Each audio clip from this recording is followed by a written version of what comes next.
Hello and welcome to another Good Morning Source Gaming.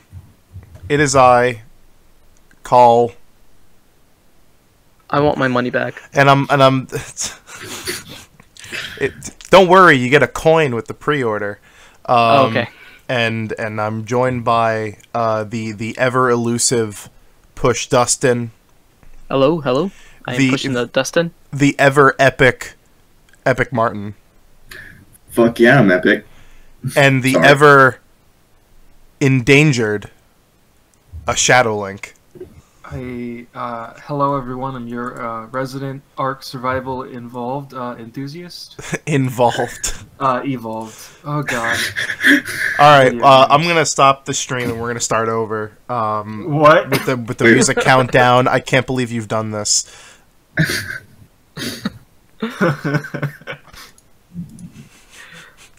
How's everyone feeling? How's everyone doing? Are we all juking and driving? I am tired. Listen, Fuck. I will justify myself. Survival is involved when you play Ark Survival Evolved. For the Nintendo Switch home hybrid ooh. dual entertainment system. Now the question is, when is Ark coming to the NX? I really wish they would. Wii U? I really wish they would like bring back the long surnames of consoles, like the Nintendo Entertainment System or the Super Nintendo Entertainment System. Isn't the Xbox One like the Xbox One all-in-one home media entertainment system or something? I love stupid crap like that. I think the N64 was supposed to be called the Ultra Nintendo Entertainment System, or just the Ultra 60. I don't know. Was it that? Yeah. I don't know. They have some weird names for the N64. N64 was Ultra 64. Oh, Yeah. Okay. Alright. I was going to say, if it was Ultra Nintendo Entertainment System, that would have been more badass, but...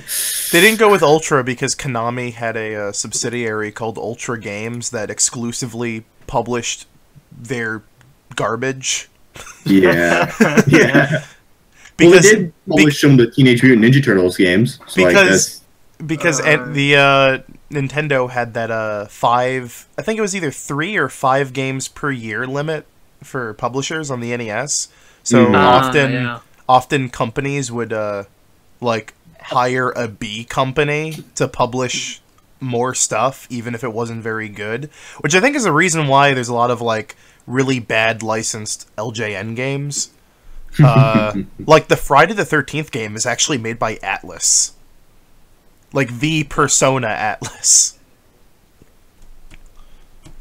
Yeah. Oh man. What a wild and wacky world we live in. I have a breakfast sandwich. I have coffee. Same. I have nothing. That's so sad. The way you said that, you sounded so defeated. Like, I have nothing. I could maybe eat this mouse, but I think my stomach would hate me.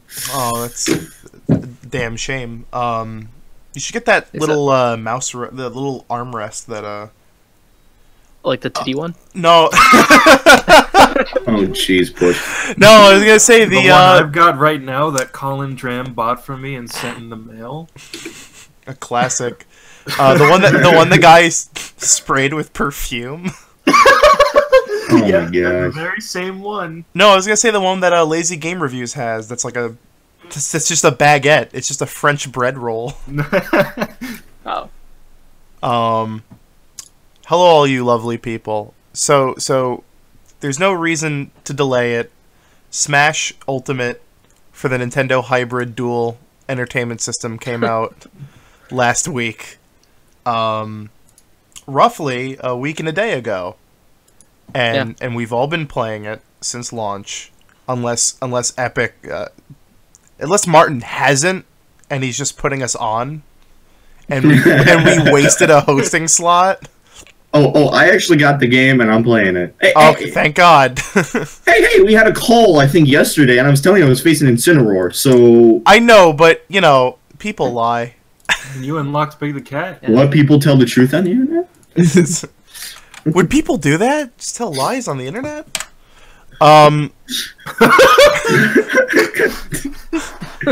I'm sorry, everyone. I posted a picture of Chris Boris in the chat. God damn you. The Nintendo, the NHDES. You know what? That's actually very close to being NES HD. Huh. Yeah.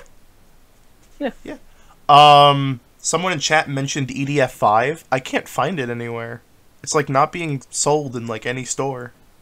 May have to import it or something. But no, Smash Ultimate.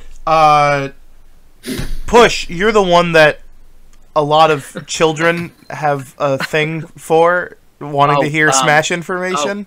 Jeez, that sounds bad. It does, but it's true. What do you think of Smash Ultimate? I think it's a little overwhelming. Like like when I first started like a regular match and I was looking for a stage to select, I was like, oh fuck. Like like I'm not gonna like play on all these stages. Like I'm gonna play on like 5 of these stages and that's it. And like I just feel overwhelmed, like with the amount of characters. I think I've exclusively played. Sorry, I think I've exclusively played Smash with random stages on.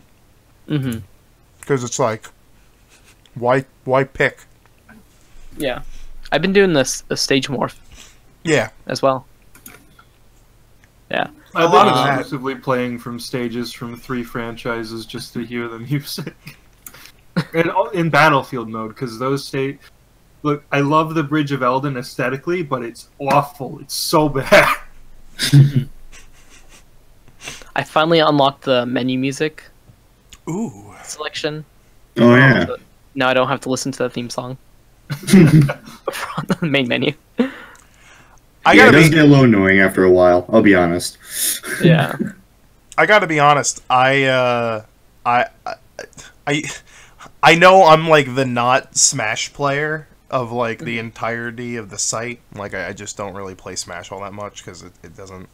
Like I usually play it like the year it comes out and then never again, unless I have like people over. But I think this is like the one. I really like it. there's like a crap load of content that's like real good and real sustainable. I love all the little extra game modes and stuff. Yeah. Squad Strike is a big thumbs up from me. Smashdown is a big thumbs up for me. Classic mode is always nice. Classic mode is so amazing. Like, yeah. Like I absolutely love what they did with the classic mode this time around. It's so much better than the Wii U one. Oh yeah. World of Light kind of sucks. Well, like I like World of Light, but like I totally just rushed through it because I just finished it this evening because I wanted to start working on a review for this game. Yeah. And I think if I took my time with it, I would have enjoyed it more. At the end, they do some interesting things, which I won't spoil. But yeah, for a lot of it, it's just like repetitive, like the same like 5-second fights, 5-second fights, 5-second fights. I mean, I feel like the biggest problem. Sorry, you go on. I got further into the World of Light, and it got way better. But those first 10 to 15 hours are super repetitive. Yeah. I mean, I feel like the biggest problem you're gonna have, and everyone's gonna relate to this, is they start the roster so small.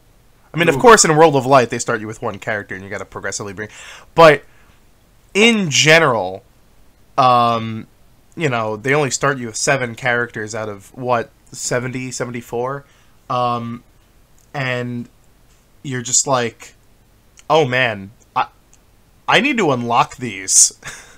So you start going through all these game modes, and you're trying to get through them as fast as you can, because you're just like, I want these characters unlocked, and it becomes a chore. And World of Light, I mean, classic mode is definitely like, you should take your time, learn the character. Once you get it done, there's always going to be a challenger approaching, whatever. But with World of Light, it definitely gets to feel that way, especially when they start just throwing absolute bullshit spirits at you, like Rayman.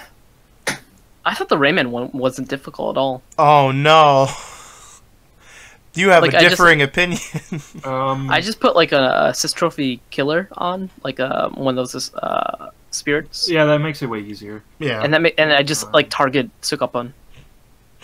That's what The one that I had the most trouble with is that motherfucker Funky Kong.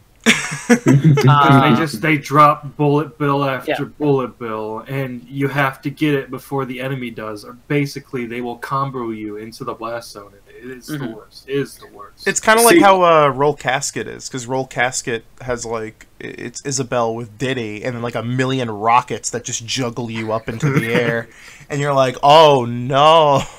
I didn't have any problem with that one. I did it first try. You were there. Yeah.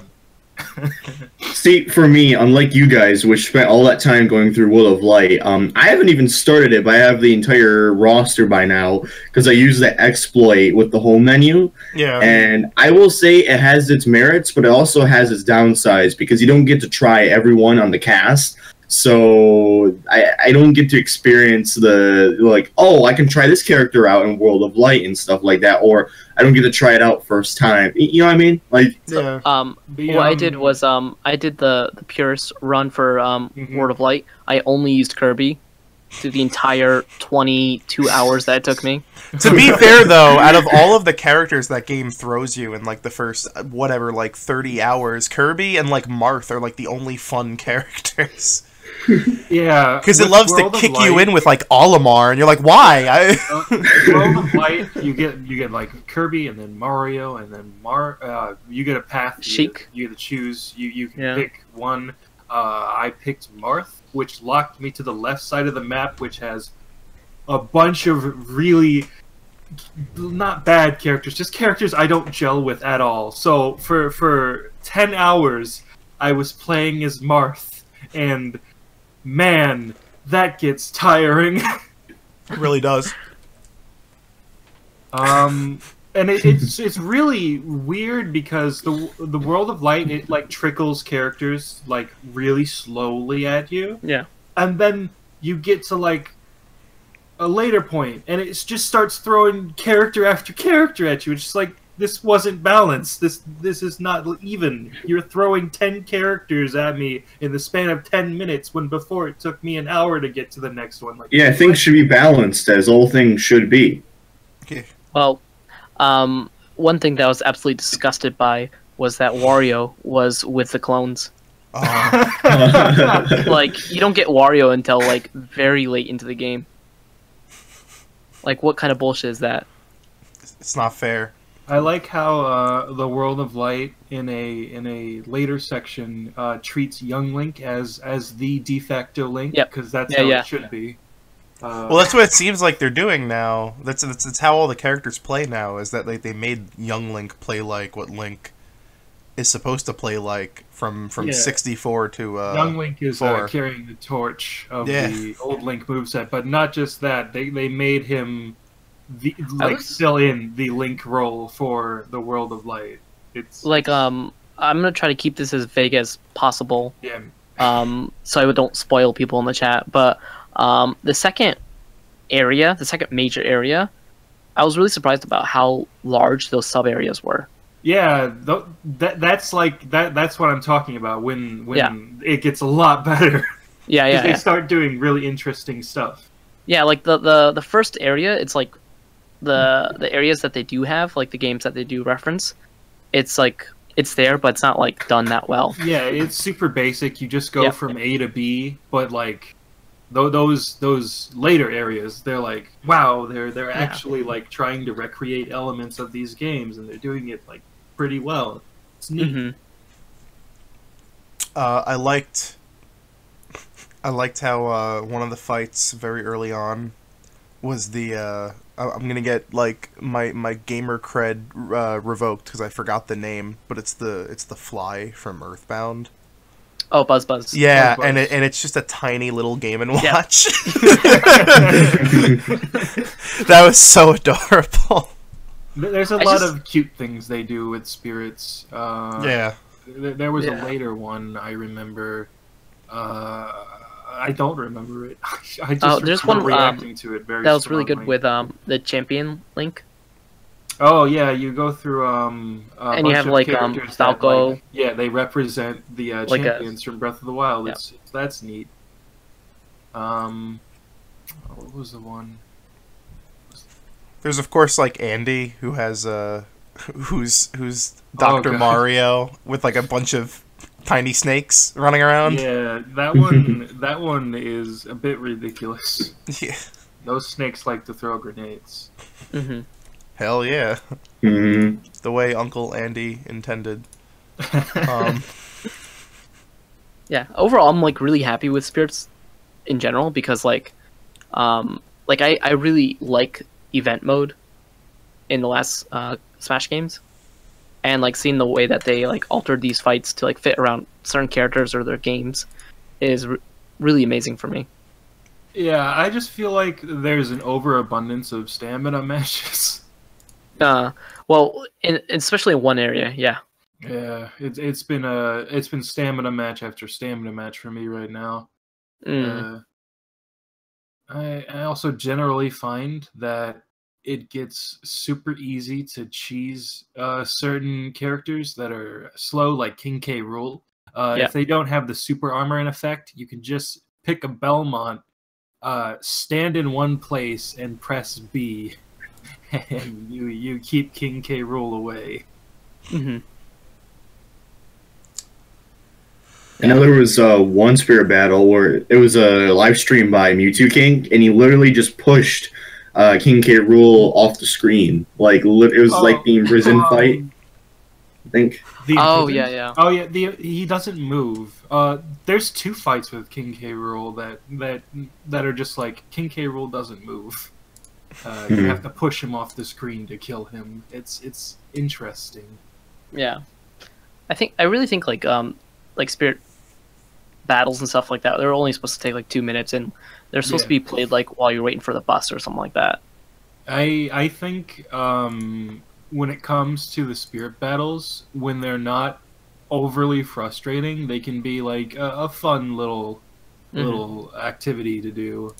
But there definitely are a lot of spirits that are extremely infuriating. At least to me, I took an hour on one of them in particular, and I think that was Rayman actually, because I didn't have the assist killer, so it took me forever to actually kill Sukapan before I could focus on the actual fighter.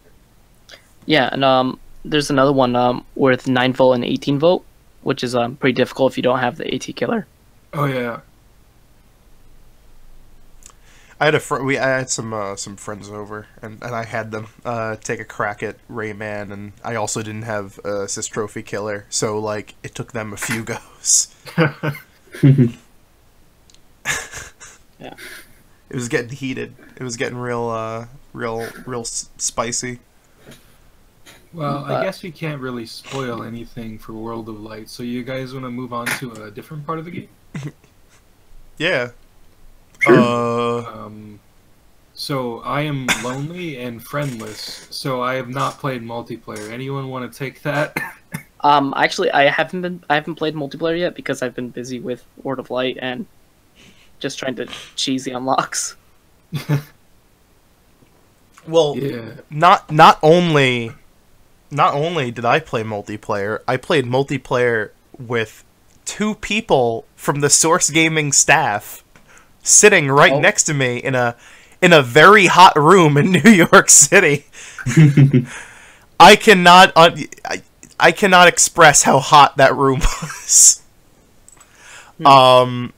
So we did the live stream at Waypoint Cafe NYC, very nice place, highly recommend. And we thought the room was... So they have a streaming room you can rent. I'd like to thank our patrons for paying for that. Duke of Dorks might have paid for that himself. Who knows? But you can rent a streaming room there, open a window. No, because it was in the middle of the building. There was no window. It's a room in... Okay, whatever.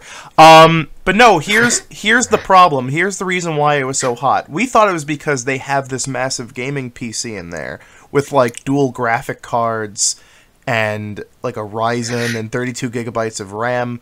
Because I know, like, I have a pretty small bedroom, and when I play, like, Siege, like, on my computer for, like, 3-4 hours, like, it gets kind of warm in there.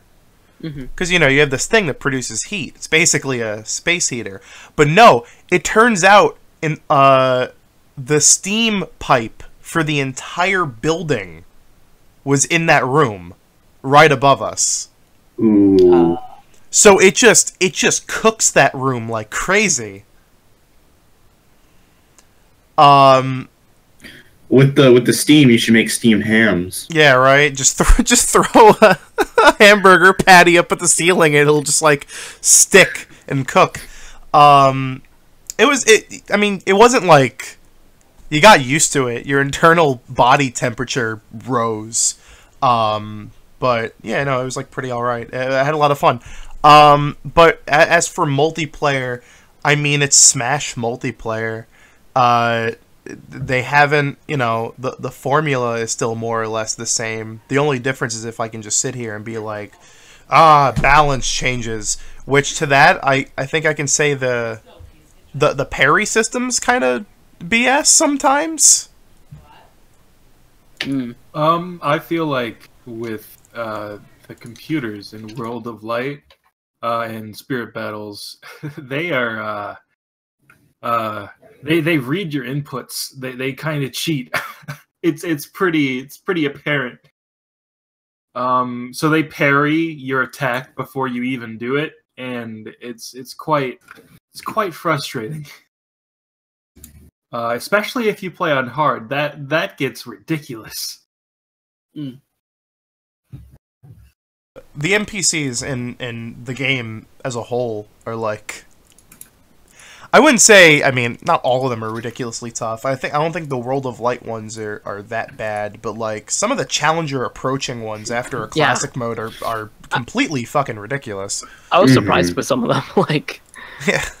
Roy destroyed me. Roy countered my goddamn Warlock punch. He ruined me. He shot me off the screen like 4 times. Yeah, Palutena was rough for me. Like, I played as Cloud, who was technically my main, and I had a hard time. Like, she would keep on, I think, countering my forward smash.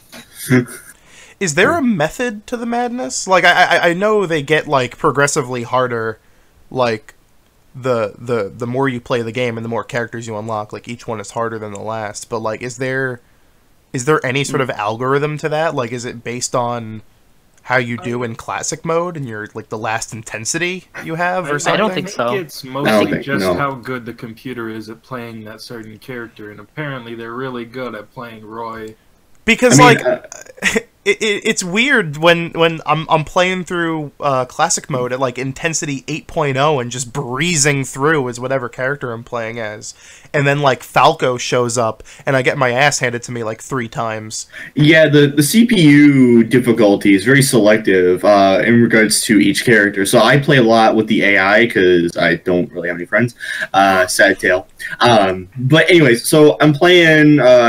I think it was CPU level 9, and like Samus was like a breeze. Easily you could get past her. Captain Falcon, he's like taking off the stage, he's doing perfect shields like nothing, and I get my ass whooped, and I'm just like, what in God's name is balance here? Like, I saw a very scary clip of a Snake CPU blowing himself up on the bottom of the stage so he could recover again. Oh yeah, he does it all the time. It's nuts. I had to beat Falcon. I beat Falcon as Little Mac, and the only way I could do it is by reverse Little Macking him by having him run off the stage instead of Little Mac. Also, the NPCs are very jumpy. They love to jump and like run away from you. Oh, it's kind of funny. I was facing Captain Falcon, and literally I just stood still.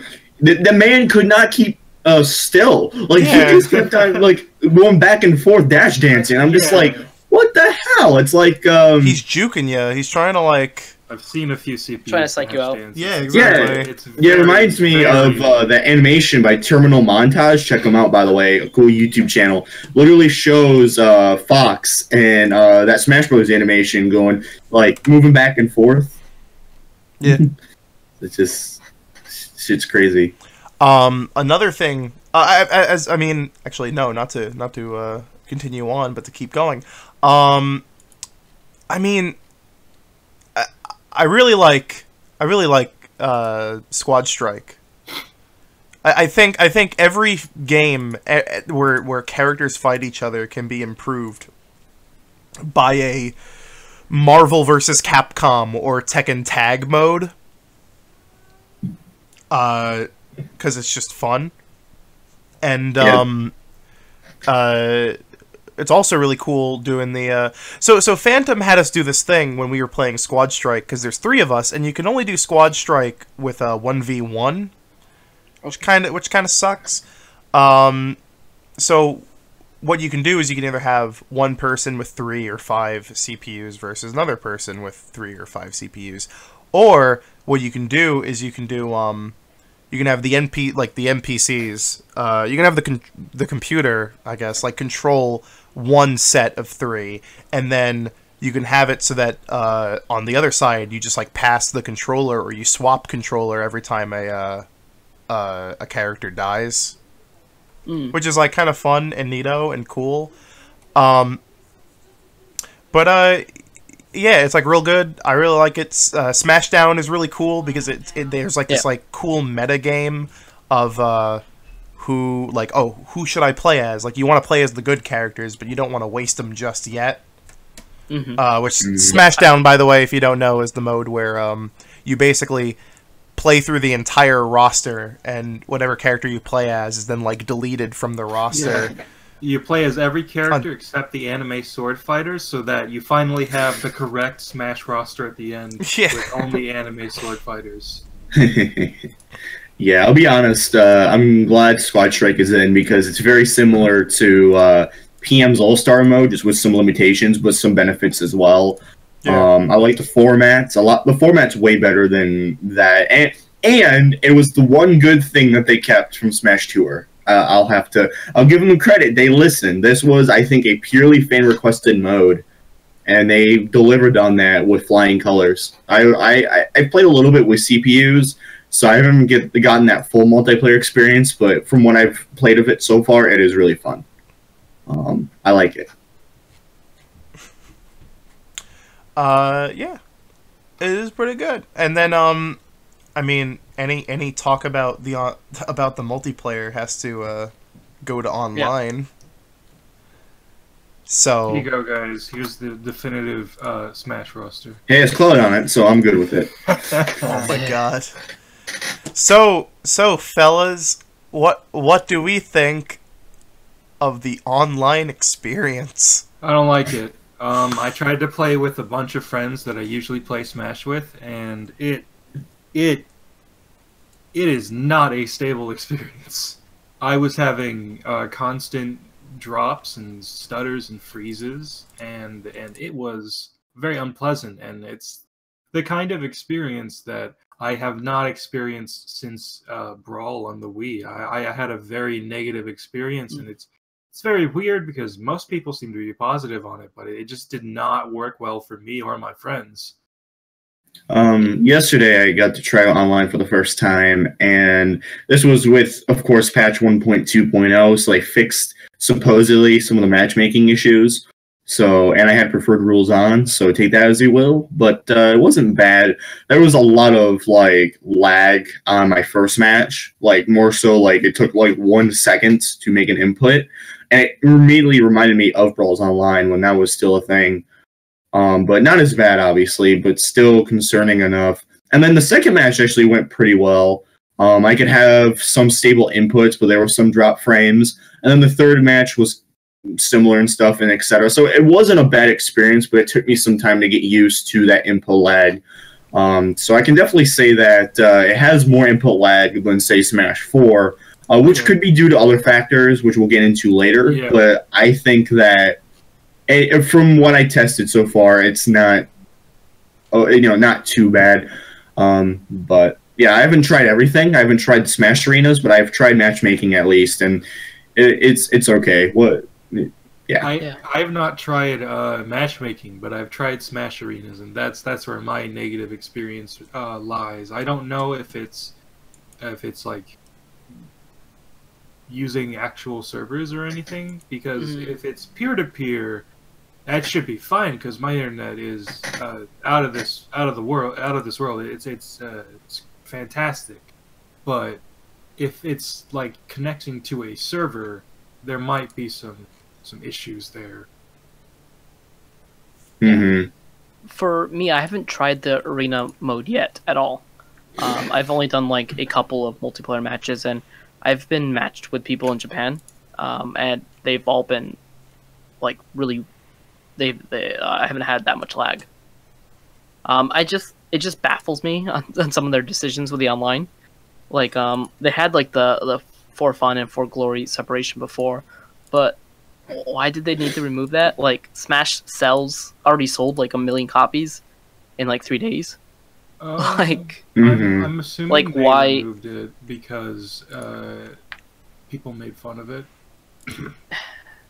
It's just like I read somewhere that someone was saying like this is a kind of matchmaking system that you have if your game isn't played by a lot of people, and Smash is a very popular game, and they don't need to have this kind of matchmaking system. It's okay to have separate lobbies and separate rooms, and just to only have your preferred rules, and that's it. It is so weird to me how like it's game by game how Nintendo handles the online. There's no like every game should have this feature, which is really weird because a lot of Nintendo's online games are usually like they're usually fit to be structured similarly. Like Mario Kart 8 is probably their best multiplayer game, both offline and on, because there's so many features and options for both. Like you have all of the local options, and then you can do all of those local things also online. You can host tournaments. You can play, like with 2 people online. It's like it's real good. And then you have like Splatoon and Smash, where you only have so much you can do. Splatoon it's like you need to be online at a certain time to participate in like the salmon run. Yeah, which I think they've laxed super hardcore on, because I think they realized like, oh, that's not fun. Surprise, not being able to play the game is not fun. Also, isn't there a Splatfest going on right now? Isn't the Heroes and Villains Splatfest? Yeah. Or did it just end? I don't know. I think it's on until tomorrow. That's right, fellas. The theme for this weekend's Splatfest and Smash Ultimate is a Beach Boys song. Go crazy. I'm the only one who's gonna get that reference because I understood. I learned the lore. Understood. Anyway, God damn it. But yeah,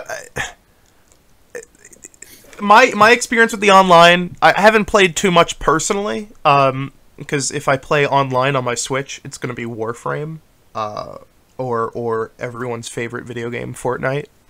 Clearly, no one hates that game. But we tried to play it when we were streaming, and we ran into a very particular strange issue. Where so Spazzy is like, I don't know, 10. I mean, he's older than all of us, but he's like 10, because he has to have the GameCube adapter and the GameCube controller, while us patricians, Phantom and Kawlun, get to use the Pro controller, because we're grown ups. I'm sorry, but he was playing with the GameCube adapter and controller, and we went to go play online. And Phantom was playing perfectly fine. There was a bit of lag. I don't know what happened. His GameCube controller inputs were being, like, either not read at all, or were so delayed. Like, there was a full second and a half, maybe 2-second delay after he'd press a button and something would happen on screen. Really? And I don't understand how that happens. And it was only in online. It was no other mode. Yeah. Even when I did online, I haven't had that issue, and I've been playing only with the GameCube adapter. I've been having some GameCube adapter issues as of late. Like, I'll be going into, say, Smashdown, and, like, I won't be able to select some of the rules. Like, I'll press the A button, nothing happens. I use the control stick, nothing happens. But then when I go back into the game, literally I can move the control stick fine. It's only in other, like, certain modes that it works. And I have to unplug it, replug it back in. It works fine, and then sometimes I'll go into a Smash Bros. Match, and then I have to have it jump on, but I'll be changing that here soon, but, like, I'll press the up on the directional, like, stick, and nothing will happen.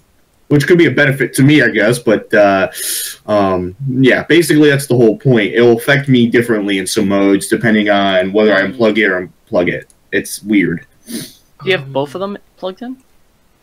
What do you, you're talking about both plugs? Yeah. Yes, I do. I have them both plugged in my front he wants USB port. He wants that rumble. Yeah.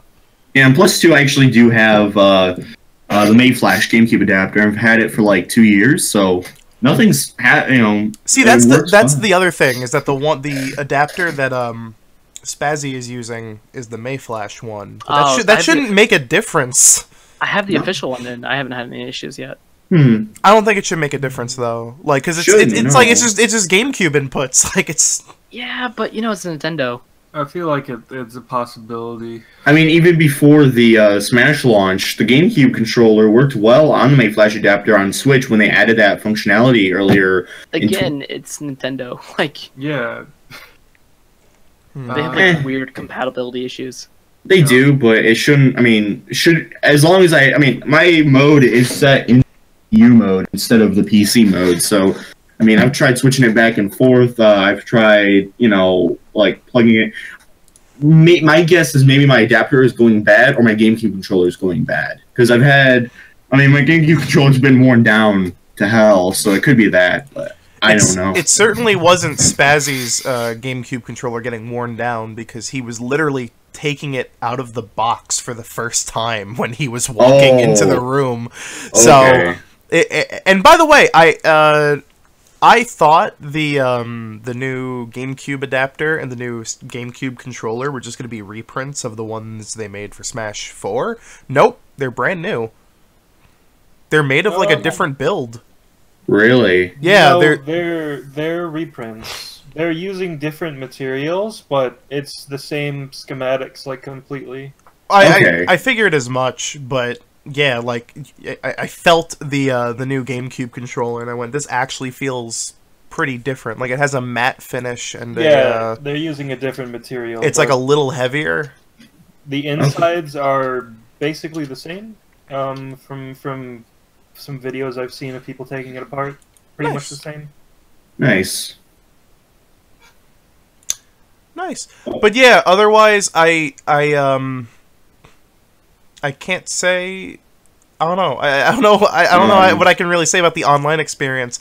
I'll try it out again soon. Now that the 1.2 update is out and supposedly makes things better. Nintendo said something along the lines of changing the resolution also helped. Yeah, I heard about that. Apparently, if you change it to 720p. It actually, like, possibly betters the experience, but I don't know how it is. That's why. Like, that's a little confusing. The monitor that I'm using is only 720.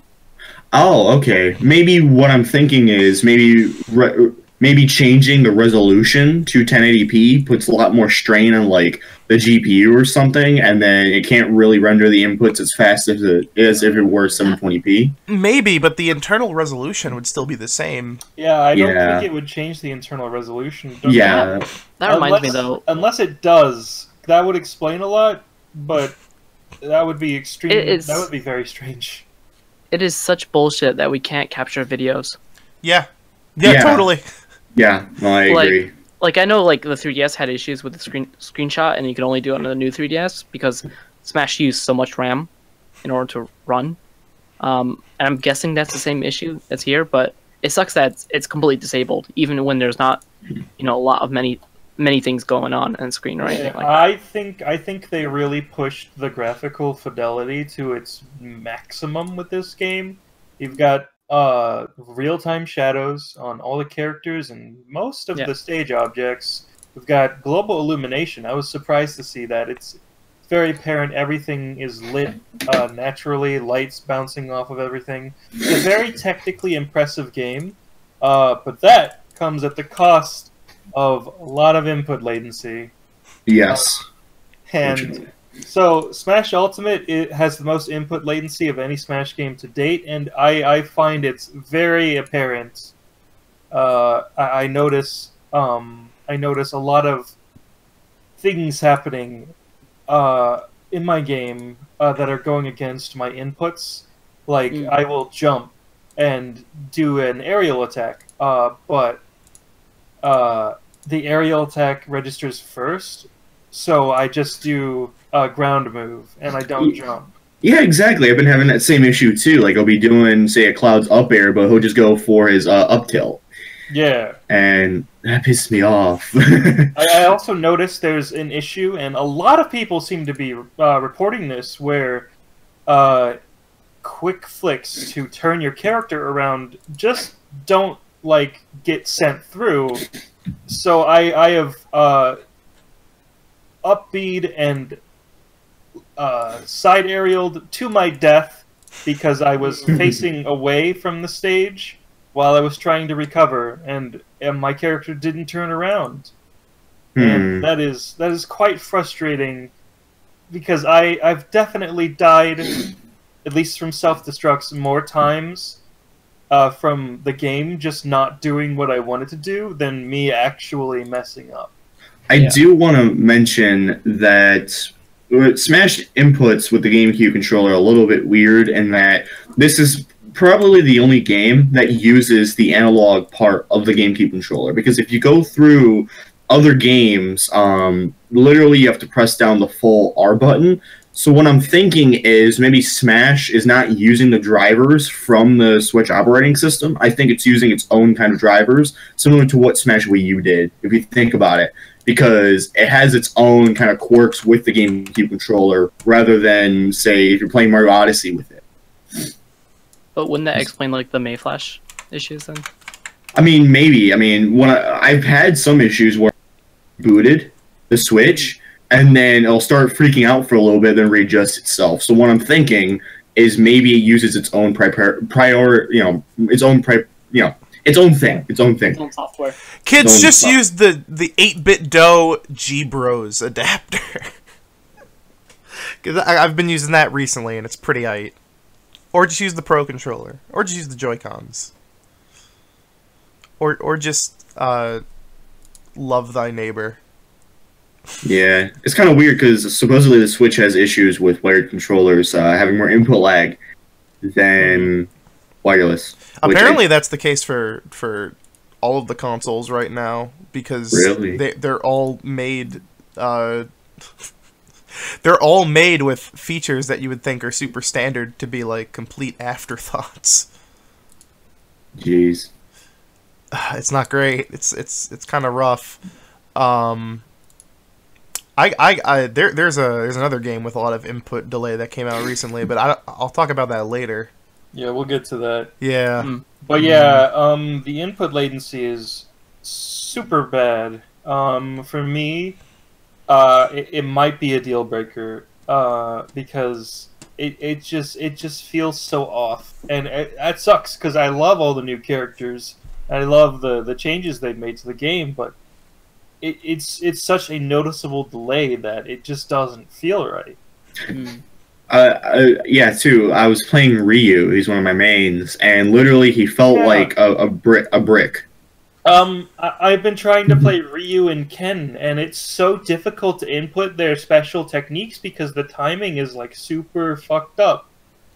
I was fine with the half circle A, but it's kind of like the quarter circle A that gets me. I can do a Hadoken, no problem, but the Tatsumaki Senpuken and the Shoryuken, it's so difficult.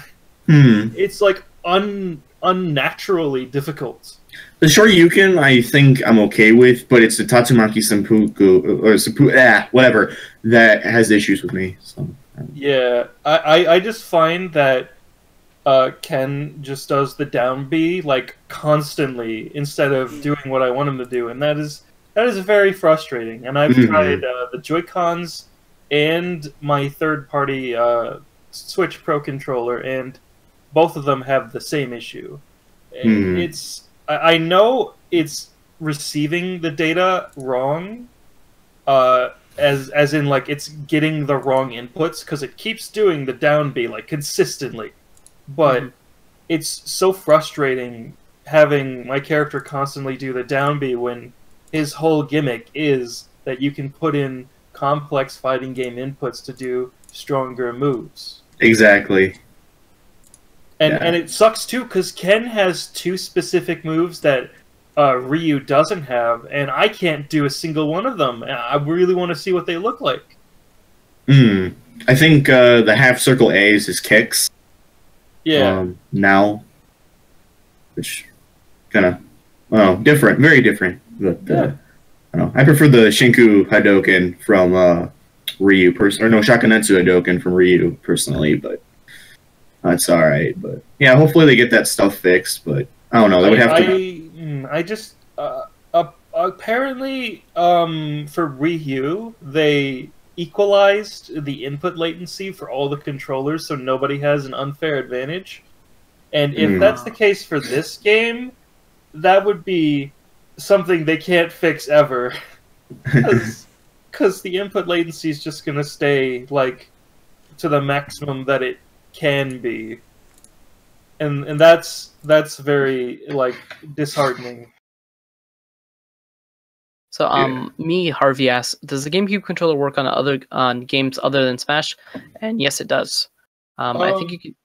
Yeah, but not well. Pro controller. It works on everything, but it's missing 4 buttons. So keep that in mind. If you need select, L, or any of the stick clicks, you're not going to be able to fully play the game. Now, if you really want something that's a GameCube controller, but like has most of the Switch Pro controller buttons, I kind of recommend the Power A GameCube controller. I got the wired one here. I mean, Liquid also did a review, so definitely check that out. But it's not a bad controller, I'll be honest. The build quality is a little bit off, but it's to be expected because it's a cheaper alternative. But yeah, no, you got your full D-pad, which is better than the actual GameCube controller and actually works pretty well.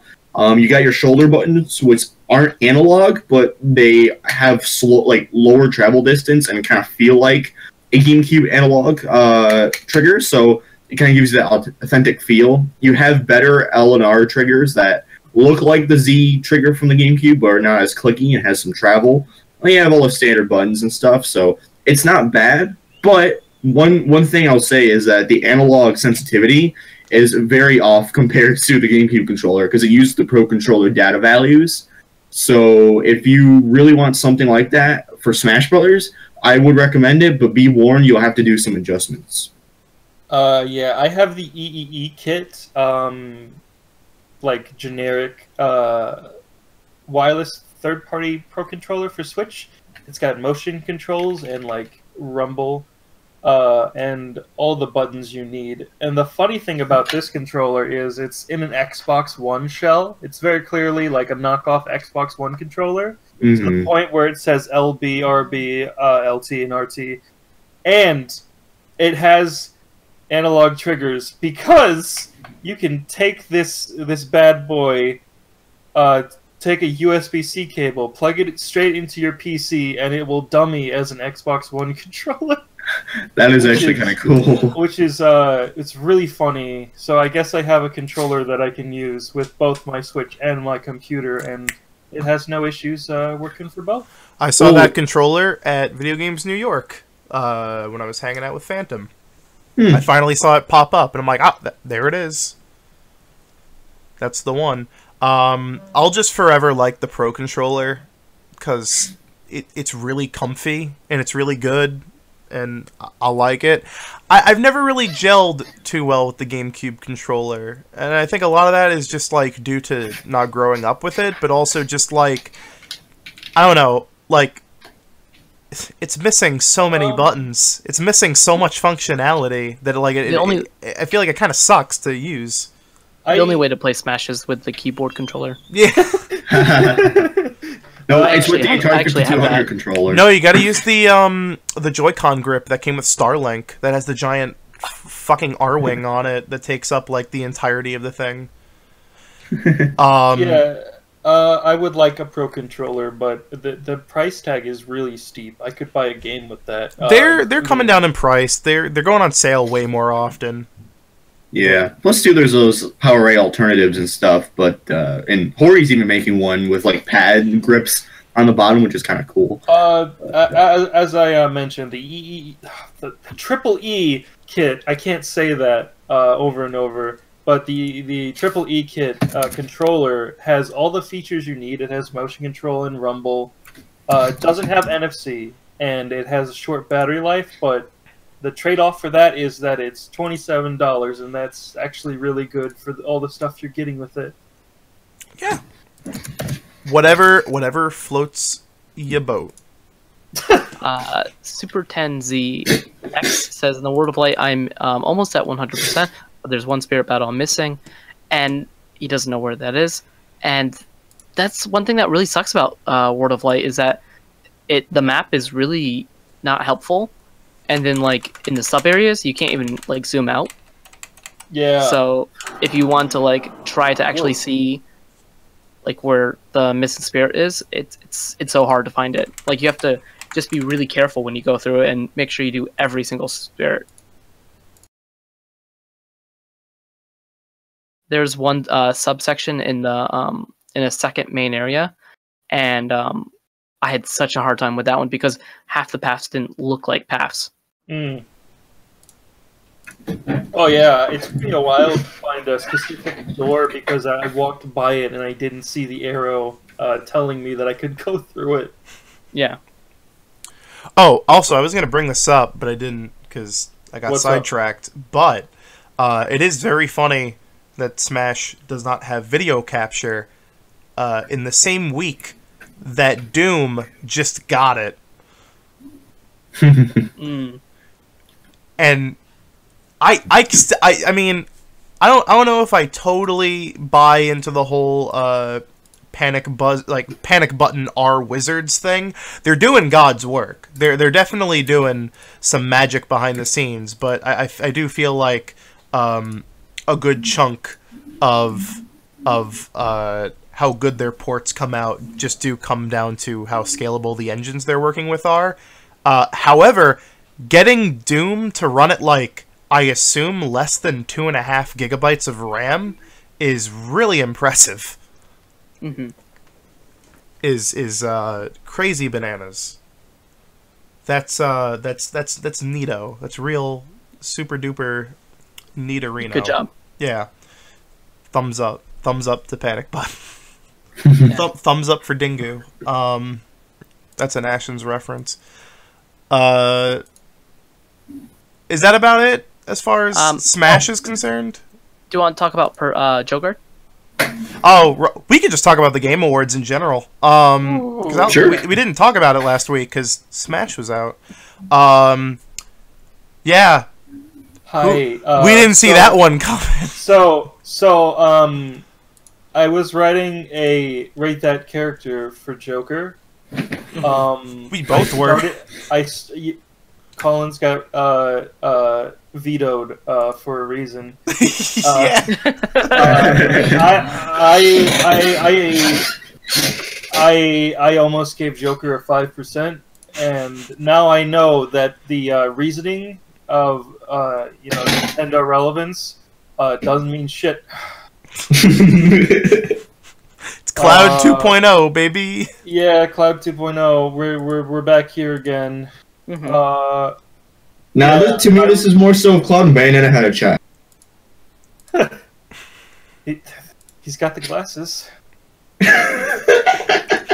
Like he's like a mix of like Bayonetta and Cloud in some ways, because like he has that PlayStation exclusive like PlayStation-ness of him, just like Cloud, but then he's also like a really new character like Bayonetta.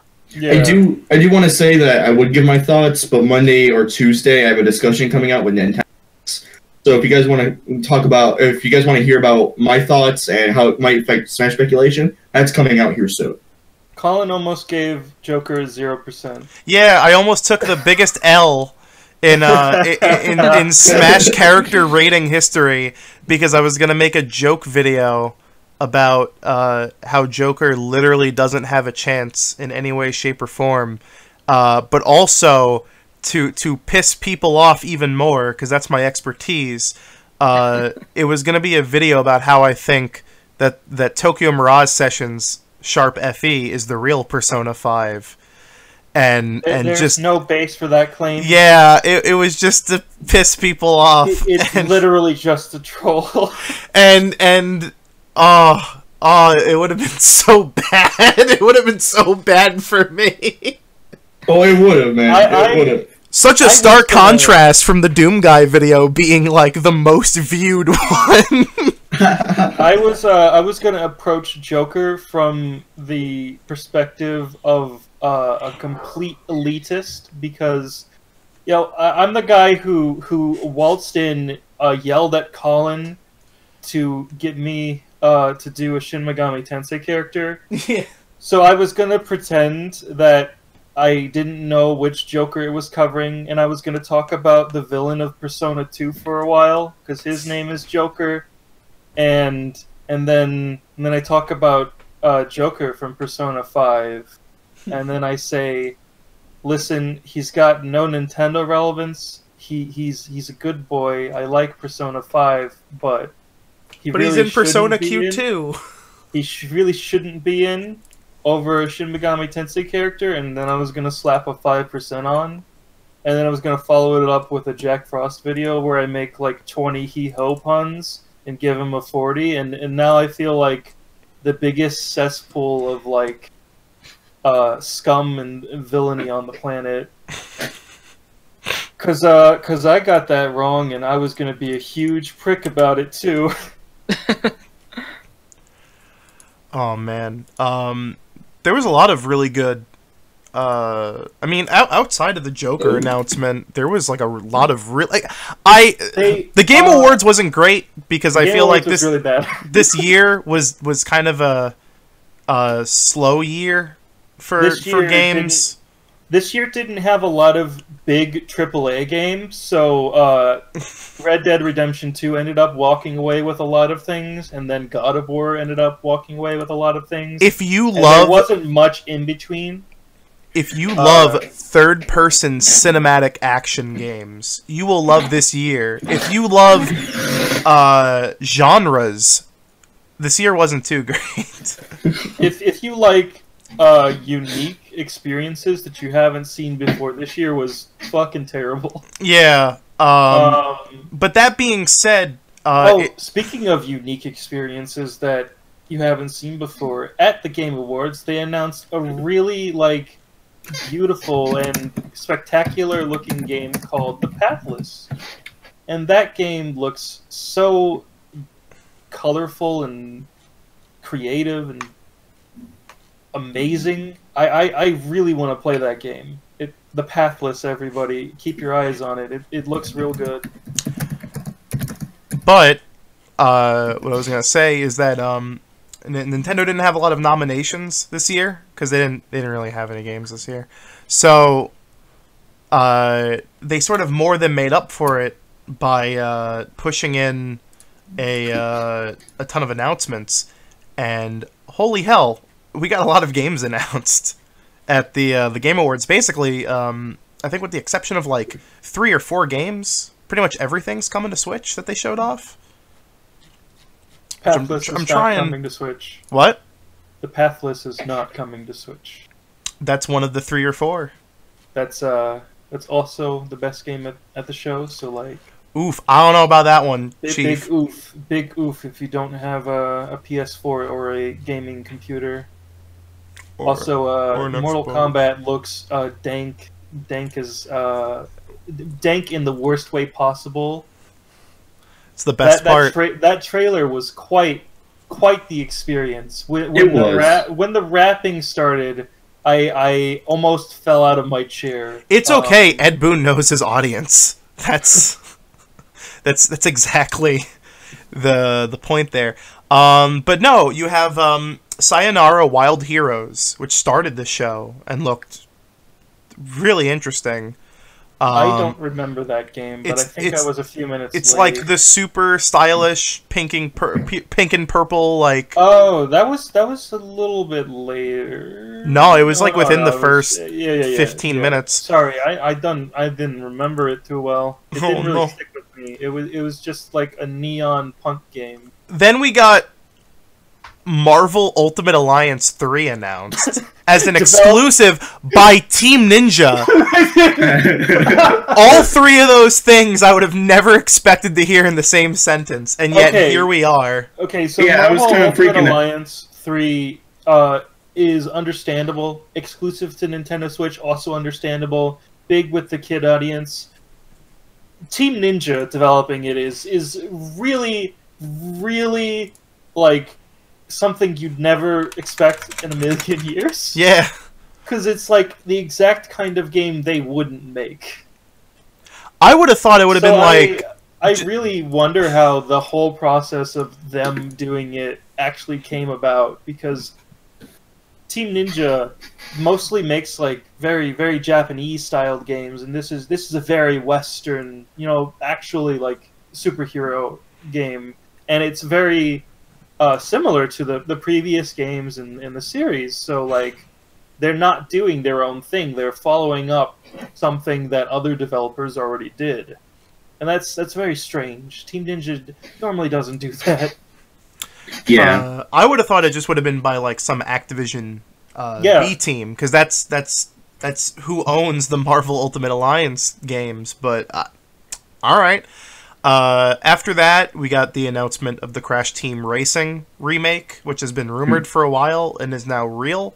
And they announced on Twitter that it's coming to Switch. However, a lot of pre-orders for the game have either been canceled or delisted, which has made a few people wonder if the game might be delayed. I don't want to say canceled, because there's no way they're going to announce a game and then cancel it within the week.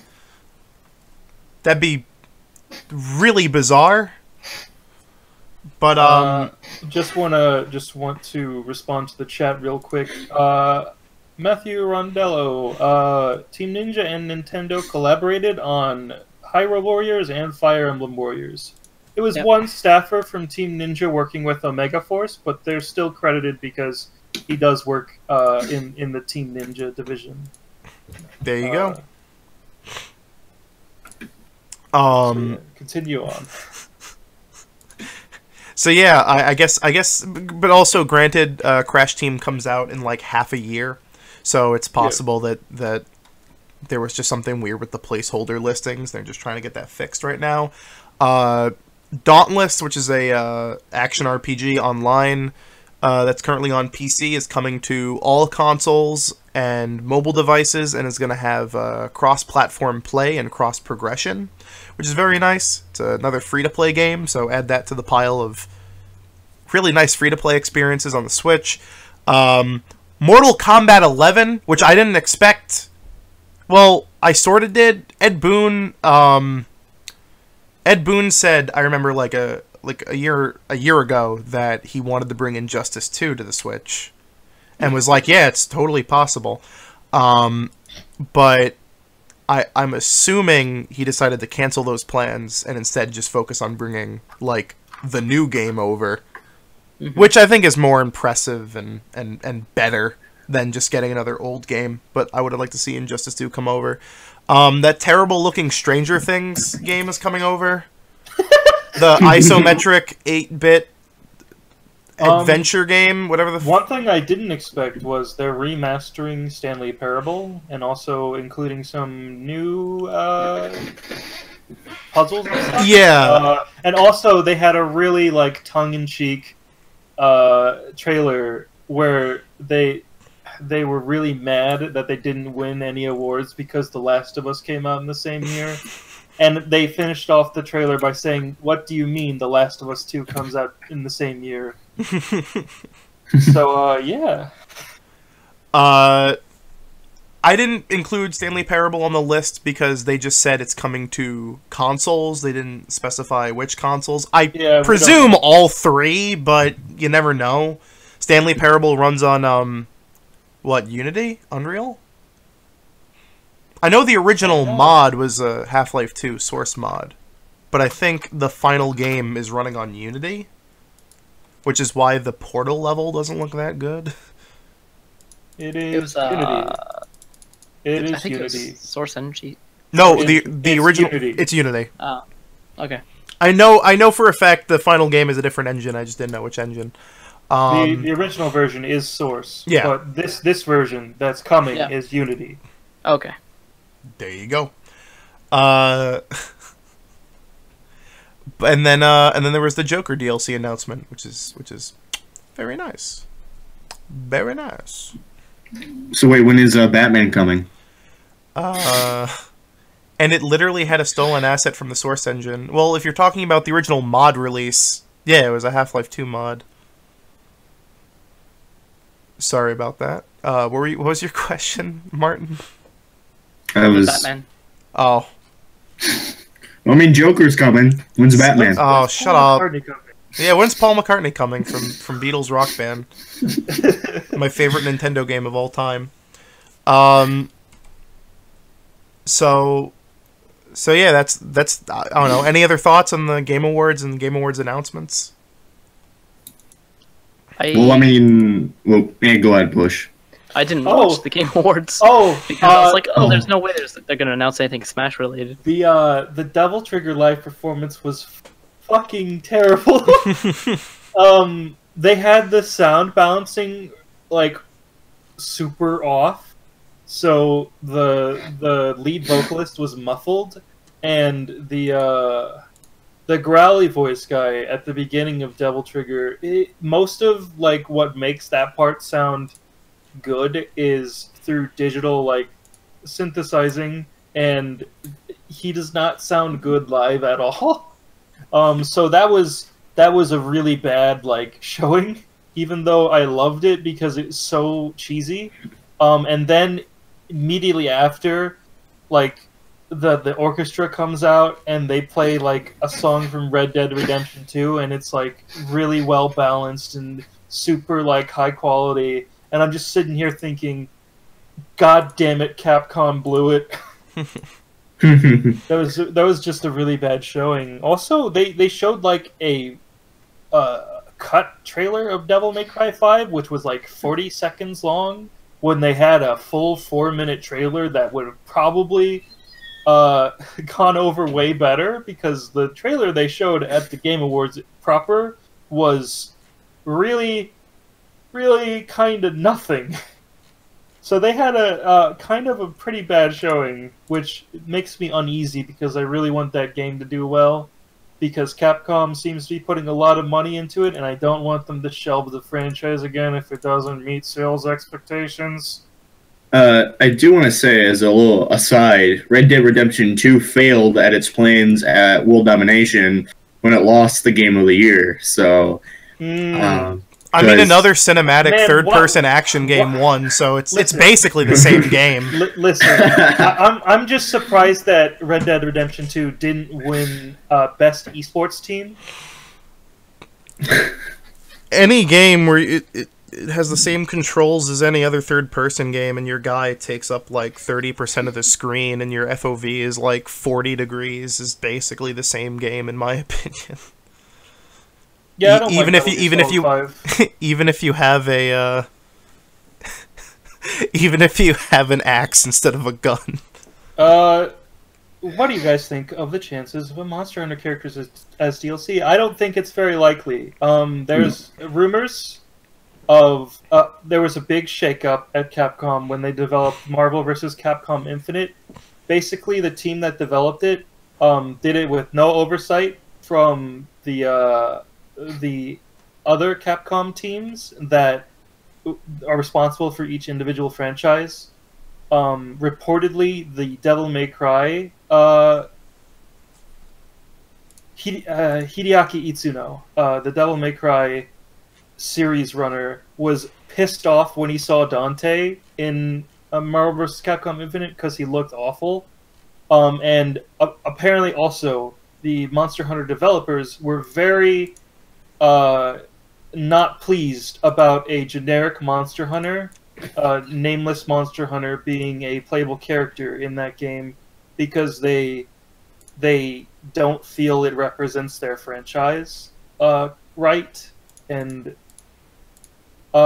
yeah, so I don't see that happening. Yeah, I do want to say that some people think that because in the music files, Monster Hunter does have its own dedicated section, and I could actually see why people maybe question, like, oh, maybe they had some Monster Hunter character content planned, but honestly, like, I think they only have that because, Rathalos is a dedicated boss, and bosses are pretty important in the game, so makes sense. Also, they have like they've always organized like third-party series as their own separate folders, and so that way in the next game, if they need to remove all that content, they just remove the folder. Right, exactly. Like they did that with Snake. Like Snake's folder, I forgot the letter. It might have been like S. P or something. Oh, S. S. Okay. Snake's folder was completely replaced by another character. Was it Pac-Man? Magman. Okay, Mega Man in Smash for 3DS and Wii U. Yeah, and I think Pac-Man was V. Yeah. I think Pac-Man was V. And then they started doing like 2-letter abbreviations for each third-party franchises. So in Ultimate, Metal Gear is literally MG. So yeah, so it didn't get its letter back. Yeah. I can't believe we'll never get a real God of War 4. Anyway. But, so yeah, I don't think the music folder is a hint that there's going to be a Monster Hunter character or not. Now, and also, Sakurai said that none of the characters were cut. He said that all the characters that were on the project plan made it through. Yeah. Oh, okay. He also said the only character in the final game that wasn't on the project plan was Incineroar. That was a slot that they had for a new Pokemon, and just like Ike in Brawl or Greninja and Smash for 3DS. I think that actually really surprises me because Incineroar is really polished and really like good looking. So they did a good job with him with less time that they had, I guess.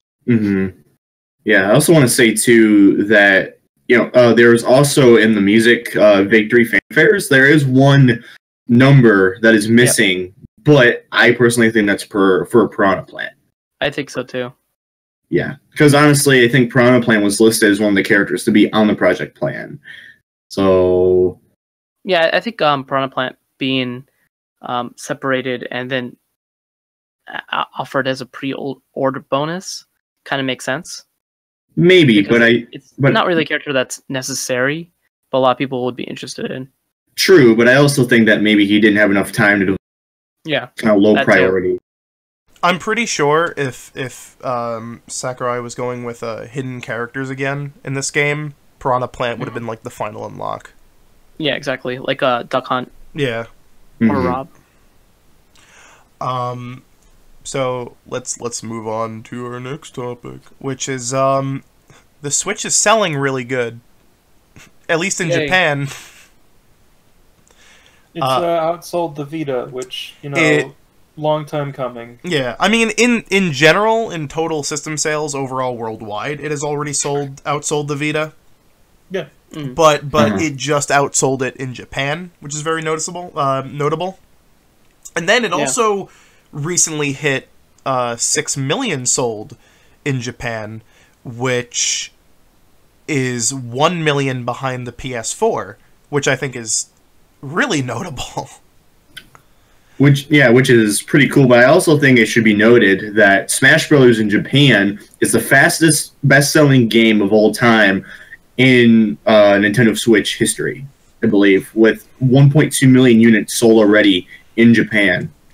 Is there... I think it's the... I mean, I know it's being right now touted as being the fastest selling Switch game, but it might be just Nintendo game in general.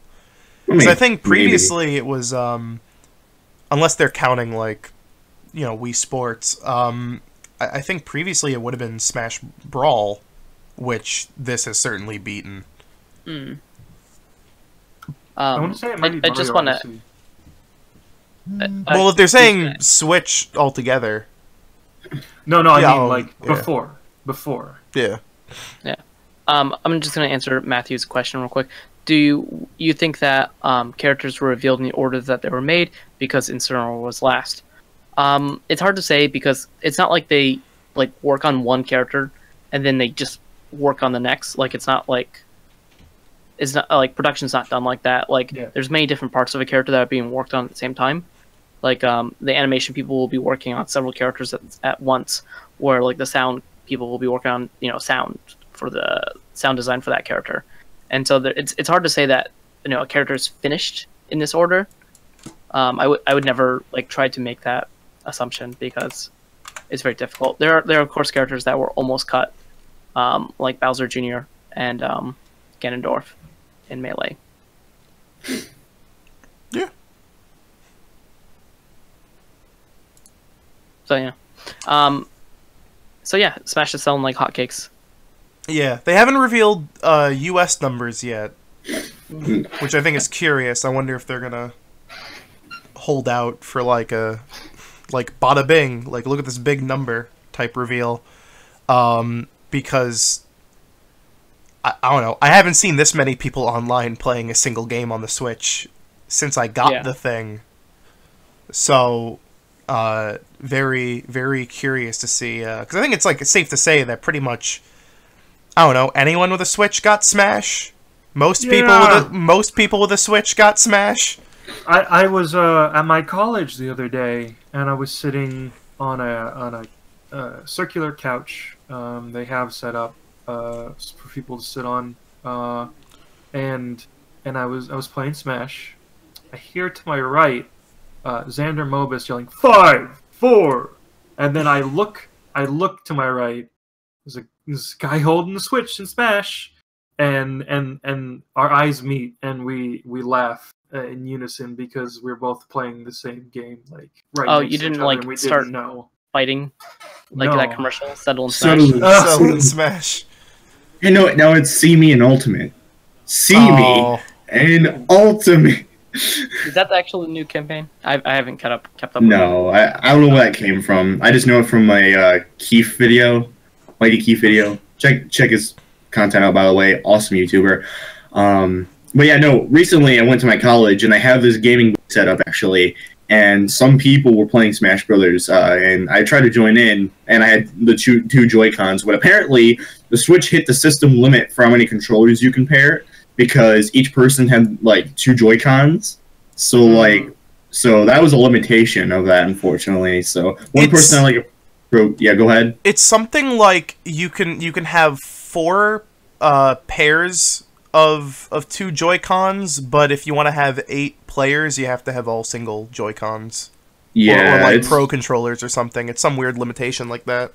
Yeah, it's an understandable limitation, but it is weird. But yeah, for I played with one of my students in between classes. Ooh. Yeah, sounds I just fun. took out the Joy-Con and handed it to him. See, that right there, I think, is why Smash is selling well, because it's literally the multiplayer game you need for the Switch. It really emphasizes the Switch's features, and I think they did a really good job of doing all that. And, I'm definitely very curious to see what the how it comes out. Yeah. Oh, I guess we did forget to talk about that Persona rumor. Oh, that one. It sounds believable enough to be real. The Persona part, I don't know about the other part. I think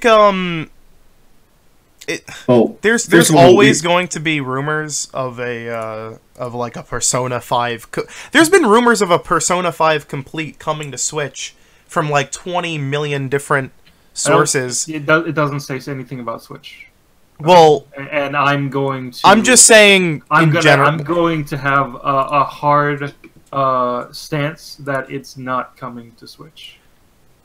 I don't think it will. I'm just saying there. Actually... Oh my god. I'm sorry. No, I'm just saying there have been rumors of it. I'm not saying whether or not it is going to come to Switch or not, but I'm just saying that there's been rumors, and to me this just feels like yet another. I don't like reading this. It doesn't really feel any more or less likely.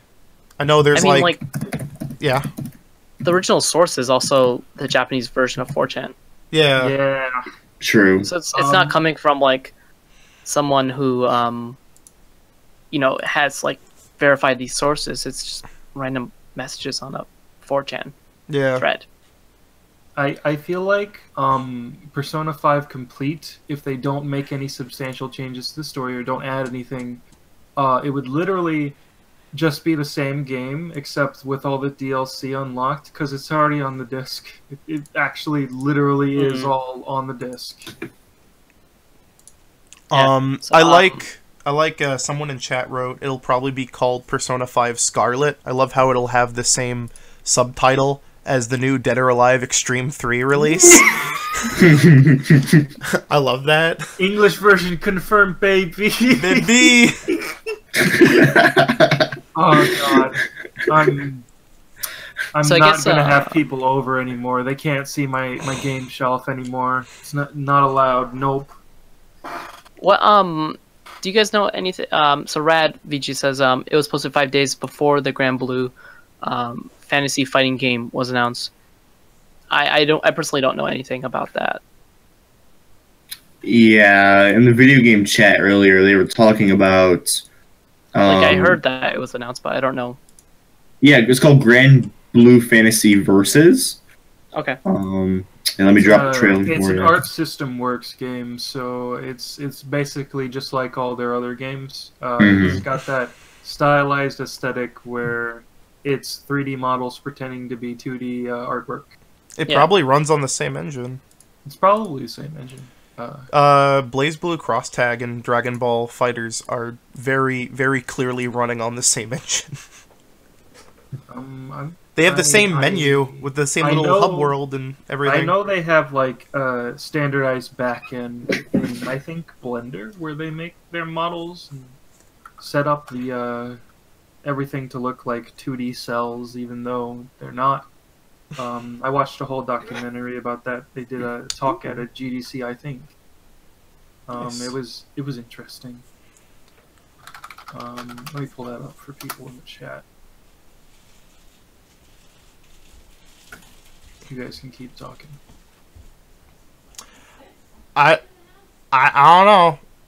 I think. I don't know if I'd say them mentioning the Grand Blue Fantasy Fighter makes it any more or less legitimate. Like, who is this like original source? Like, what company do they work for? Do they work for Cygames? Do they work for Nintendo? Do they work for Atlas? Do they work for Square Enix? Because they're like, have like 5 different things. If it's real cool, if it's not, sad day. Like I'm just like a little unsure about the source because it's easy to be very skeptical about this one. Yeah, the issue is they have so many conglomerates going on that it's hard to really pinpoint, okay, where are they getting all this from? And I mean, it'd be different if it was like just solely Square Enix content or solely Atlas content, but this is just a bunch of different things. I mean, maybe they have different contacts from different companies, but without a username, you can't really, find that out or find their past reputation. Yeah. Yep. So, just to go through the leak real quick, they're saying that Joker's in Smash, which is obviously already true, that the stage will be mementos, and that Jack Frost appears on screen with a skill. Not sure what that means. I guess he'd be in like a special attack or something. Yeah. With that, I don't know Persona 5. I don't know Joker. Is that possible? Yes, Joker can summon just about any demon from the game. Okay. They are his personas. Jack Frost is one of them. So. Oh, that would make a lot of sense then. And then marketing of P5R and P5U, which is a fighting game, and yeah, and P5U is delayed because Arc is busy with the development of a Grand Blue fighting game, which was confirmed today. And then their other information was that the other character would be Erdrick from Dragon Quest, and that his stage will be Alpha Guard, and that Slime would appear on screen with a skill. That's a copy paste right there. Yeah, that is a literal copy and paste. And plus, too, I think Earth is too safe of a choice because it's Dragon Quest and it's one of the most iconic franchises of all time. So they're kind of a shoo-in for Smash, especially DLC, I think. So it depends on how that relationship with Square Enix is going. Well, yeah, that's true. I think like a DLC character from Square Enix makes a lot more sense. I think them being involved with the base game made like negotiations difficult because like I think was it you that was telling me this Epic that Cloud is like kind of removed from the files or something like that? No, there was. All I know is there's a lot of content that is still the same in Smash Ultimate, and his spirits are literally his renders. So I don't know. Oh yeah, Cloud's model is exactly the same, I think. Oh yeah, that reminds me actually. Yeah, Push, thanks for reminding me about this. So if you look at his model for his non-Event Children one, the one from FF7. Literally, it's the same model from Smash 4, just with some minor tweaks. But his Advent Children one actually did get some rework. So okay, yeah.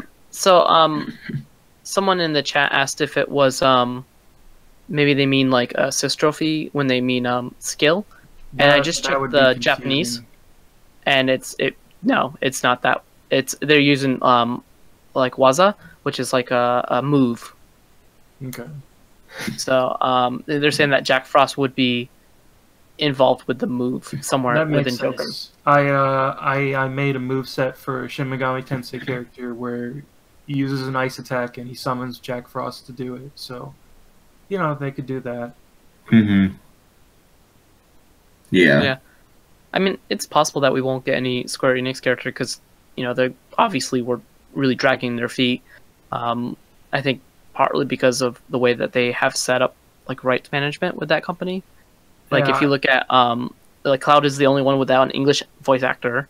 They only have 2 songs and they're credited to like they have like limited like availability worldwide or something like that. Like I think I heard that from like a tournament or something like that. Dragon Quest would be even harder to get music for because the composer for Dragon Quest hates foreigners. Yes, he's an asshole. Well, I mean, here comes the shitty MIDI remixes then. Yep.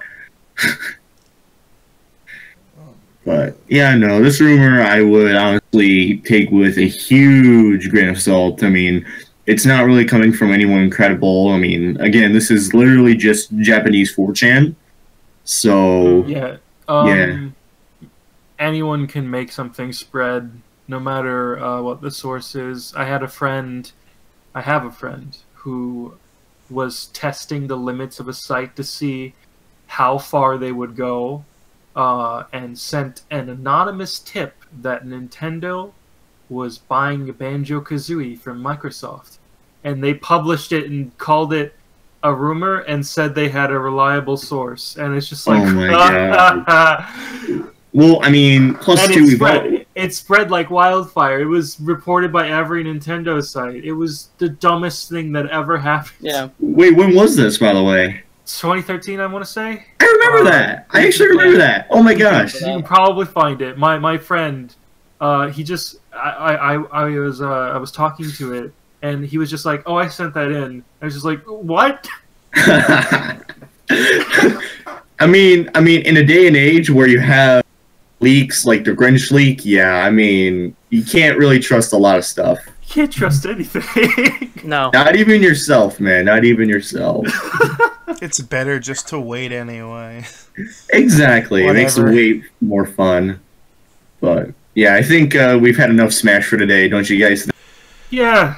Yeah, let's talk Should we about move- Nintendo doing other shady things. Oh boy, here we go. I have so- some opinions on this. So we have like a not so shady thing and a very shady thing.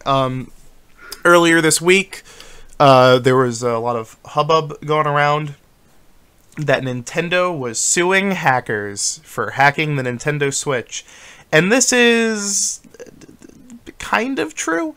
Can I explain a little bit? Yeah, go for it. So basically, a lot of people are in a hub because this jig manufacturer, for those who don't know, a jig is what you use to hack a Switch. You know, you can just use a simple paper clip or whatever, but these are specifically designed to hack a Switch. Well, a manufacturer of jigs was recently sued by Nintendo in a court of law, and that's where you got the Nintendo eShop rename rumor from. Yeah. So that's where that comes from. But the thing is, a lot of people freaked out because people were like, "Wait, they're going after the hacking scene," and it's like, kind of. But the thing is, this guy was selling pre-modded NES classics with like 50 more games on it, and was selling pre-modded Switches with pirated games, and even had Smash Ultimate before the game released. So the funny part is, that's actually normal practice by Nintendo and other companies. Sony sued a similar guy for selling a modded PS4 with modded games. So this is normal. This is normal. Yeah. And they're not going to come after like a piece of copper wire. A lot of people initially likened it to when Nintendo was suing the manufacturers of R4 cards, but this is more like them suing some dudes on eBay because they're selling R4 cards with the entire DS library on it. Exactly. Yeah. But interestingly enough, in sort of a follow-up, this just came out today, as of talking. Nintendo, according to Go Nintendo, that is, Nintendo is now going to be working with ISPs to send out copyright strikes to those pirating games. There's actually if you look at the source behind that. It's from a 4chan thread of a Reddit thread of a 4chan thread. Yeah, exactly. There's some misconceptions with that. Let me kind of explain it, because I looked into it in detail. Basically, from what I know, the 4chan poster who made that, essentially, I think, used a torrent seed. Yeah, no, it seems like the letter they got is one of those atypical slap on the wrists that you get when you torrent something, and the ISP manages to actually catch you doing it. We don't endorse this kind of behavior. No. But it happens. It does happen. Yeah. But I will say that they're most likely going to catch you if you use something like that is a torrent service, which is probably what this person was using. So if on the letter it said it was like the third strike. Yeah, exactly. I mean, I don't want to like reveal my my power level by being like, oh, I know the website that comes from, but it's yeah, right. I do wonder if this is a torrent or if this is, I don't know. It's very interesting. Yeah, we don't really know the full details, but a lot of people were saying your ISP will most likely catch you if you use something like, okay, I'm not going to say the services, but you'll most likely use something like a torrent service or a torrent seed, an browser extension that will help you do that, will most likely get you caught. If you use something like Google Drive, they're not really going to catch you all that much. Maybe Google will, but they're not an ISP. The question is, of course, though, how did they download games. it? Yeah, don't... Exactly, don't pirate games. Yeah. Don't be a jerk. Unless it's meme run. It's the only way to play it. Unless it's for a console that doesn't exist anymore. I can't wait to get my my copyright strike because I downloaded Guitar Hero Live for the Wii U or something. Right. That is that. I mean, I say that in jest. I didn't actually do that, but there are some people replying if this is gonna apply to also like NES and SNES ROMs. I doubt it. You can't track that. There's like a million of them. Oh, by the way, as a little aside, Bailey's Revenge is actually. What? You cut out? Huh? I said Bigley's Revenge is still on the Wii U eShop, as a little aside. Nice. So, yeah. Emerald's gone, but the sequel's still there, which is funny. Which port when? Obviously. When it's not full of copyrighted material that they stole. Yeah. Right. You can't put the fucking intervention from Modern Warfare 2 in your video game. They should just have somebody who's really good at doing it. to make a Blender like version of the intervention. Yes. Oh, that'd be adorable.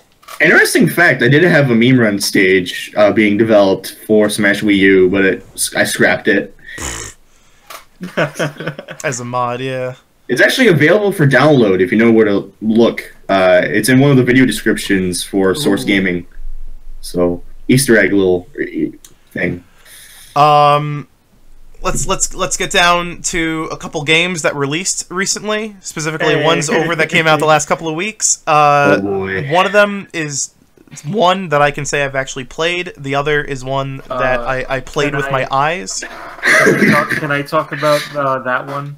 Yeah, but let me. Don't you mean Superman 64 too? Yes, but let me go over the one I actually played. The Sega Genesis collection came out on the same day that Smash did. And that was something I was pretty privy towards. Hot take, don't bring back the Virtual Console. It's really outdated and overpriced, and what we have now is better by getting like these really, really good collections with like 1 million old games on it for like $30. And I think NES Online is better as well. But the dealio, the problemino is if some of these collections are bad. And Sega Genesis collection is almost good. Pretty much the big problem with it is that it's ported over from the PS4 and Xbox One. And if you know anything about the Genesis collection on PS4 and Xbox One, it's not great. They have this weird menu that's like a fully 3D rendered bedroom that's like really cute. But it puts strain on the emulation, specifically when it comes to both input and frame rate and resolution. So games look kind of hazy, especially when you're playing in handheld, which is not great. Like the Switch screen is great for older games because it's just this really nice, sharp 720p IPS display that any old game looks really good on. But Genesis games don't look as sharp as they should. And there's just this weird amount of input latency to it. And this is also in handheld mode where they should be none. I'm only kind of casually mentioning these things, if only because they could fix this with a patch. They did release a patch. I don't know what it did. It didn't seem to do anything, and Sega doesn't release patch notes for these things. But as of right now, if you're interested, I would say rent it, or at least just wait for news that a patch kind of fixes some of the emulation issues. But then also Ark came out. Matt, do you want to talk about Ark Survival Evolved? So I was held at gunpoint and forced to play Ark Survival Evolved for 100 hours. That game is an unoptimized, unfinished, buggy, terrible piece of shit. It runs on stock Unreal Engine 4, and it runs at 20 FPS on my mid-range computer. It should not run at 20 FPS on my mid-range computer because it's Unreal Engine 4. It should run fine, but it's so unoptimized that looking in the direction of foliage will destroy your computer. It also uses really, really awful presets. And by awful presets, I mean stock assets for just about everything. It's got really awful ambient occlusion that doesn't look natural in the slightest. It just shadows every single object in the area. Push. And it's really, really blurry. The screen space reflections are awful. Half the screen becomes white if you look at a body of water because the reflection is not rendering the screen properly. And just about every original asset for the game looks passable, like quality-wise. The models are passable, but they animate like somebody just... They animate like it's so hard to describe. They animate like really old 90s, like the Donkey Kong show. They animate like that. It's really stilted, really unnatural, really bad animation. And the best thing about Ark is it's been in early access for 3-4 years now. I'm don't know how long it's been in early access. Still in early access, as far as I'm aware. They don't improve the game. They just keep adding more and more unfinished garbage into the game as much as they can, because they can. The game somehow found like success, even though it's really expensive for an unfinished, buggy piece of crap. Yeah. It found a market with the survival audience, because they will play any early access game and they will spend their money on it. There's DLC for the game. It's not even done. Yeah, they released. They keep releasing expansion packs for it before the game even leaves early access, which is. Yeah. I mean, I think now it's out of early access, but like it's long enough. It's that same type of like. It's probably not even improved. Yeah, no, it's that very inherently lazy kind of leaving early access where it's like, oh, we might as well just slap in a 1.0 release even if the game doesn't feel done, like PUBG or Minecraft did. But I actually went to Best Buy and they literally have baffled. You cut out. What was that? I said I was baffled because I went to Best Buy and they had a retail release for Ark Survival Evolved. Yep. Yeah. I was... But yeah. Ark Survival Evolved is an unfinished, buggy piece of shit. That's the 4th time I've said it, I think. And why they brought it to Switch is beyond us. It's not worth any amount of money. That thing doesn't run well on mid-range computers that are better than modern consoles. That thing doesn't run well on modern consoles. It's the lowest resolution game of the generation on Xbox One. But now, it's definitely the lowest resolution game of the generation on the Nintendo Switch. It runs at 360p. That's lower than a lot of GameCube games. What the fuck? It runs at this is what's amazing. This game runs like absolute dog shit on the Xbox One X, which shouldn't be a thing. That should not be the situation. The Xbox One X is like hands down, at least as far as consoles are concerned, like definitely a massive boost in power compared to anything else, and that thing running Ark badly is just like a perfect sign of something being up. And on the Switch, it runs at 360p docked. Docked, which is I think has to be the lowest resolution game on the Switch docked, period. Because that sounds like something you would see in handheld mode. Because you have games like a Xenoblade that sometimes dip to 360p in handheld mode, and that one is like, Xenoblade's definitely unoptimized in handheld mode. But this is like across the board, holy shit.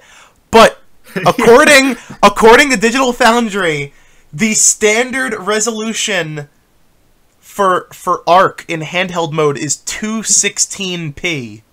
Oh my god. Which is absolutely embarrassing. That's lower than N64 games. It is. It's lower than Sega Genesis games. What the fuck?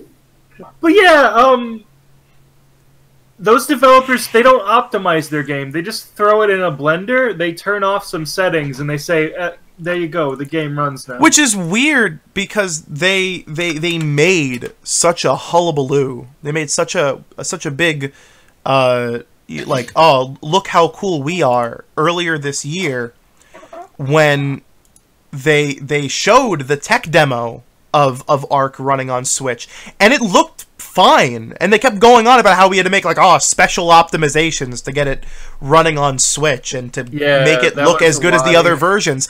I guess they just gave up. Because the game looks significantly worse than that original demo, and runs worse as well. Those developers don't know how to program that good. They don't know how to program like barely. I would highly doubt that they were being truthful in that circumstance, honestly. It was probably just to drum up hype and get people to spend $50 on another unfinished, buggy piece of shit version of Ark Survival Evolved. Honestly, yeah. Honestly, Eminem's Racing would be better than that game. Just saying. Yeah. Like a lot of the Wii shovelware would be better than that game. Garfield Kart is way better than Ark Survival Evolved, let me tell you. They've been very silent. The studio has been very silent. We asked for a review code, and we got nothing. I don't think anyone got review codes. I'm pretty sure like Spawnwave and them just got like early copies from people they know. But yeah, Ark on Switch has some of the worst popping I've ever seen in a video game. Yeah, no, it looks like every shit. Version. It looks terrible. Every version. That's every version. The shadow pop in, that's a feature. I shouldn't say, like, I don't want to sit here and be like, oh, this console runs Doom. How could this game look this bad? But like, they've like, whoa, Jesus Christ, you all right there, Martin? Oh, sorry, my bad. WD-40 your chair, please. I should. But like, holy shit, they're using Unreal 4, an engine that like Epic themselves have like updated like crazy to work with the Switch, and you have all these other games coming out that look absolutely gorgeous, and they run on Unreal Engine 4, and then they just have this, and this is just straight up embarrassing. It's by far the worst. This takes the cake. I thought WWE would be the worst forever because that game, oh my god, like it barely runs, but at least it like looks semi-decent while running bad. Yeah, I mean, it has that panic button charm. No, it was Blind Squirrel, wasn't it? Yeah. Blind Squirrel did that. It runs at resolution. It just like dips in frames so often when like more than 2 people are on screen. But like, yeah, Arc is it's bad. Handheld mode looks like mush. Docked mode doesn't look much better. Load times are 3 minutes long. But yeah, if you ever see the developers of Arc say, hey, we did some optimization work, they're lying through their teeth. They never do a thing. Yeah. I would highly recommend, I'll post a link right now in chat. I highly recommend watching Digital Foundry's Arc Switch video. It is the first minute of that video is so good. Yeah. Yeah, I'll have to watch it, but yeah, no, the game having this much of a struggle, terrible. So, and everyone say bye to Push Dustin, because we're gonna wrap up because I think we're almost hitting 2 hours now. Yeah, we got all our bases covered. We do. So yeah, I guess that's it. I guess that's it for now. Don't buy Arc. No. Instead of Arc, spend your $50 on Dead or Alive Extreme Beach Volleyball. Scarlet for the Nintendo Switch. It has an English language, multi-language version, which includes English subtitles.